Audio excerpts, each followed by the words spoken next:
We're here today in the Heights, working on securing the underside of this house. A lot of people mistake this kind of lattice as a effective means for keeping animals out. It's really not. It's more decorative than anything else. This lattice is actually plastic. It also comes in wood, comes in different colors. They come with larger gaps like these, as you see here. They also come with smaller ones. Even the opening this size is large enough for some of the opossums and raccoons, and certainly rats and squirrels to get through. The smaller openings, obviously that would prevent a raccoon or an opossum from getting through, but the rodents can still get through. But like I said, it's really not an effective way to keep the animals out. It's always loosely secured, usually using pinhead nails or something similar, even if it's flush with the ground and the base of the house. You can usually just pull it and it comes right out. Raccoons, opossums will just grab a hold of it, pull it, open it up, and they get right in, which is what happened at this house here. So what we're doing is actually removing all of this lattice. We're installing a steel screen behind it, which I'll show you here momentarily, and then reinstalling the lattice. That way it still aesthetically looks the same, but the customer won't have to worry about any animals getting in. The screen will be secured at the base of the house with screws, and then we actually dig it down. Depending on the animal we're dealing with, we'll kind of determine the depth that we go. If we're worried about animals like raccoons, opossums, typically we'll take it 4 inches down.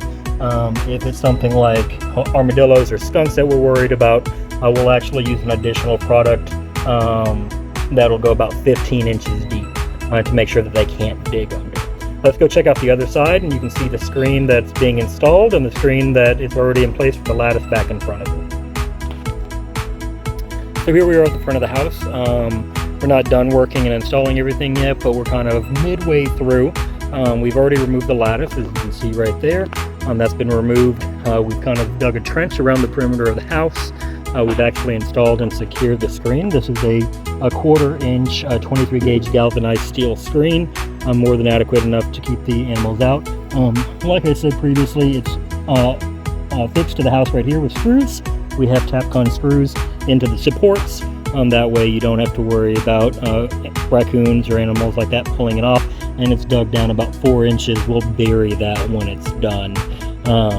We're in the process of reattaching the lattice right now. That way aesthetically it remains the same. I'll show you what the finished product looks like momentarily. So this is what the finished product looked like if you're just walking by. It's not anything that would draw your attention, and that's the way we like it. We like all of our work to be aesthetically pleasing, to try to have it go unnoticed. We don't want people walking by our customers' homes saying, hey, they had an animal in. So like I said, we want it to be unnoticed. But if you look in closely here, you can see that screen is all the way behind the lattice. We reburied everything. That way you don't have to worry about anything digging under. And occasionally we have to work around piping, pipe outlets, drains, electrical conduits, things like that. And that's not a problem for us. We can get everything secure, nice and tight to keep out, raccoons, opossums, rats, squirrels, all sorts of different animals. So if you ever need any kind of wildlife exclusion, call Urban Jungle. We got you covered. If you enjoy our videos, please like, share, follow, and subscribe. If you have any wildlife or pest control needs, we proudly serve Houston, San Antonio, Austin, and most surrounding areas.